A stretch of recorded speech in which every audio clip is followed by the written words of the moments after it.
17 বছর পরে আপনাদের চেয়ারম্যান আপনাদের মাঝে এসেছেন, যার প্রতীক্ষা আপনারা এতদিন করেছেন, যার নেতৃত্বে আপনারা জেল খেটেছেন, গুম হয়েছেন, খুন হয়েছেন এবং যে কারাগারে ঘুরে বেরিয়েছেন, তা অবশেষে তার নেতৃত্বে আপনারা ফ্যাসিস্ট সরকারের পতন ঘটাতে পেরেছেন।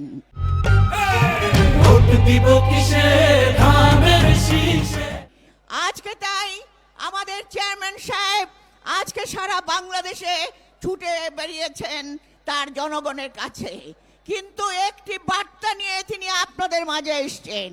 তিনি বলছেন আজকে যে ফ্যাসিস্ট সরকার গণতন্ত্রকে ধ্বংস করেছে, যে ফ্যাসিস্ট সরকার আমার নেতাকর্মী ভাইদের হত্যা করেছে, যে ফ্যাসিস্ট সরকার বাংলাদেশকে ধ্বংস করেছে, সেই ফ্যাসিস্ট সরকারের সমস্ত প্রতিষ্ঠানের দায়িত্ব, গড়ে তোলার দায়িত্ব আজকে আপনাদের উপর।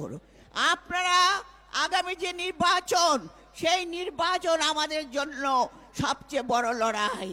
তাই আজকে ভাই, সংগ্রামী ভাই ও বোনেরা, আপনারা দেখিয়ে দেন বরিশাল বিভাগের সকল প্রার্থী ধানের শীষে বিজয় নিয়ে আপনারা দেখিয়ে দেন।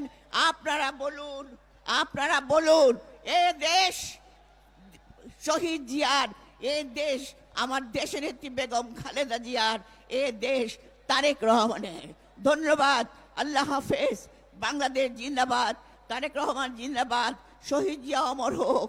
আমার দেশনেত্রী খালেদা জিয়া অমর হোক।